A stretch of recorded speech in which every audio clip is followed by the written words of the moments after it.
Technospark Slim dan Pova Slim hadir dengan ketebalan masing-masing hanya 5,75 mm dan 5,95 mm, menjadikan mereka dua smartphone paling tipis di kelasnya. Metal Gear Solid Delta Snake Eater dibangun dengan Unreal Engine 5 dengan menghadirkan visual grafik yang lebih realistis dan detail lingkungan hutan tropis yang hidup. Pernahkah Anda bertanya di mana sebenarnya file yang disimpan di Google Drive itu berada? Sebenarnya, file Google Drive tidak tersimpan secara fisik di HP atau laptop pengguna.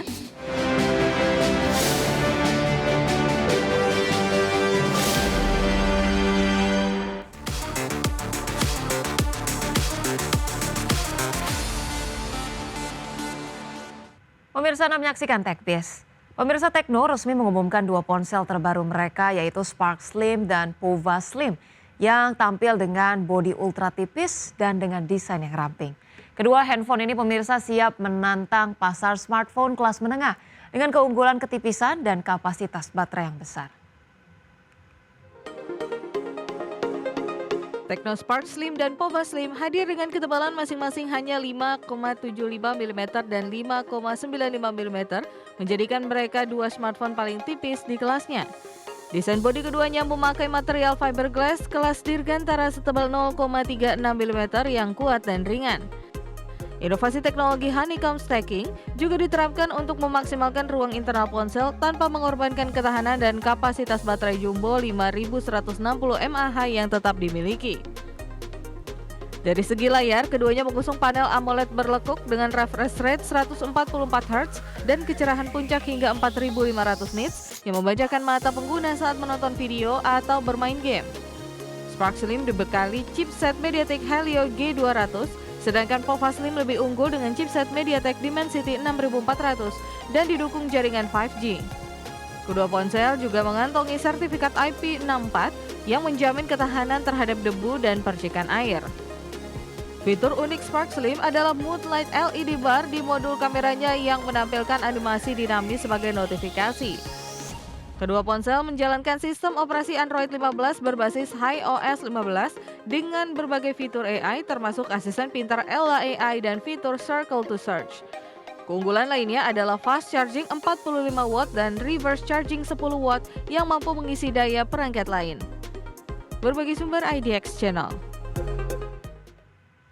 Pemirsa, remake ikonik salah satu game legendaris Metal Gear Solid 3 Snake Eater hadir kembali dalam versi remake bertajuk Metal Gear Solid Delta Snake Eater, di mana game ini telah rilis pada Agustus 2025 untuk beberapa konsol game ternama dan PC, di mana game ini menyajikan kombinasi nostalgia klasik dan inovasi gameplay modern.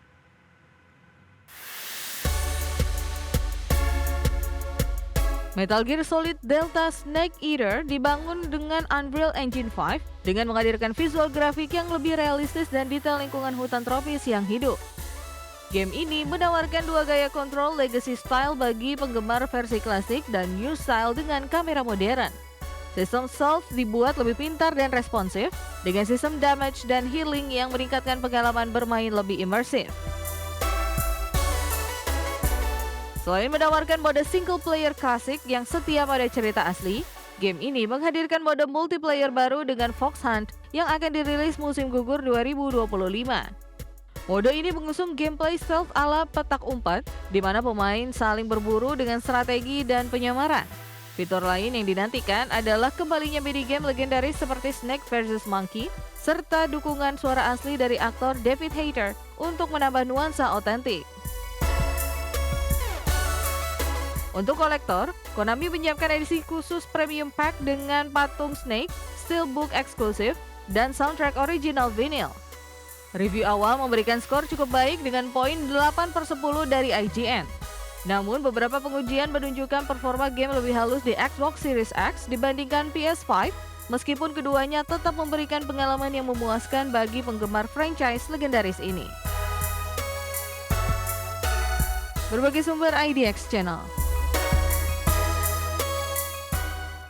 Pemirsa, Google Drive menjadi salah satu layanan penyimpanan cloud paling populer di dunia. Namun pemirsa, apakah pernah bertanya di mana sebenarnya file yang disimpan di Google Drive tersebut berada? Apakah tersimpan di perangkat atau di tempat khusus milik Google? Nah, kita akan menyajikan informasinya berikut ini.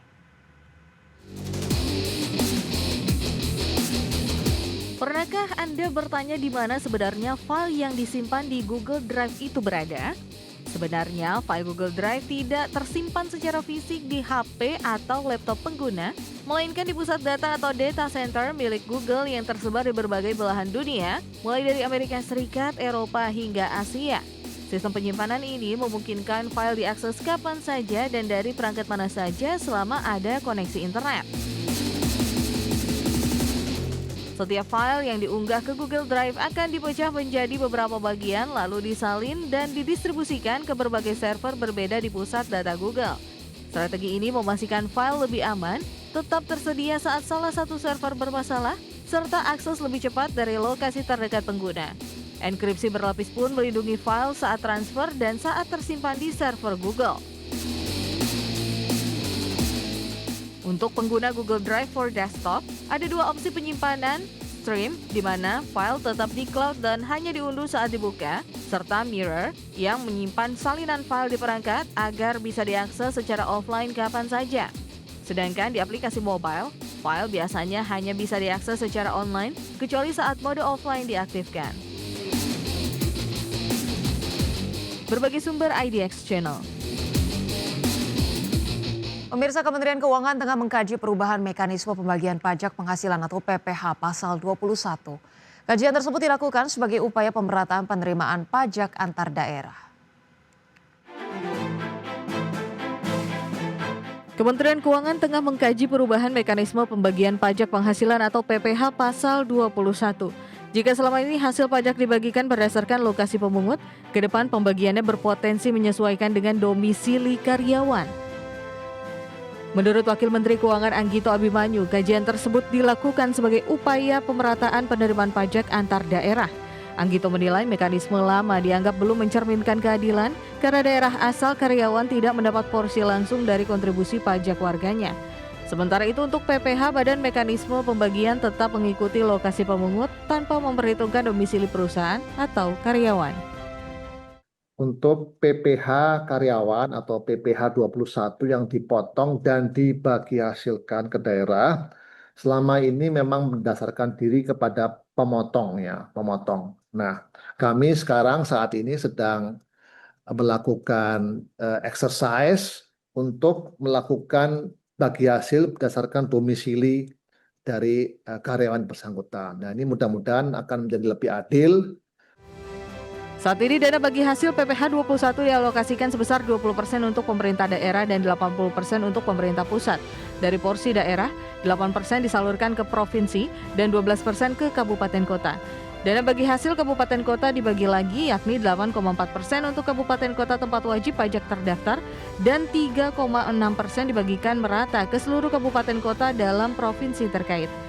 Jakarta, Tim Liputan IDX Channel. Pemirsa, pemerintah memastikan tidak akan mengeluarkan kebijakan baru untuk menaikkan pajak pada tahun depan. Pemerintah fokus untuk memperbaiki layanan administrasi pajak guna memperkuat kepatuhan dan penegakan aturan dalam sistem perpajakan. Dalam rapat kerja dengan Komite 4 DPD RI yang dilakukan secara daring, Menteri Keuangan Sri Mulyani Indrawati menegaskan pemerintah tidak akan mengeluarkan kebijakan baru untuk menaikkan pajak pada tahun depan yang selama ini menjadi kekhawatiran masyarakat. Sri Mulyani menekankan kebijakan perpajakan tetap mengedepankan asas gotong royong dan keberpihakan kepada kelompok ekonomi lemah. Ketimbang menaikkan pajak, pemerintah memilih untuk memperbaiki layanan administrasi pajak guna memperkuat kepatuhan dan penegakan aturan dalam sistem perpajakan. Kita fokusnya adalah compliance dan pelayanan serta enforcement.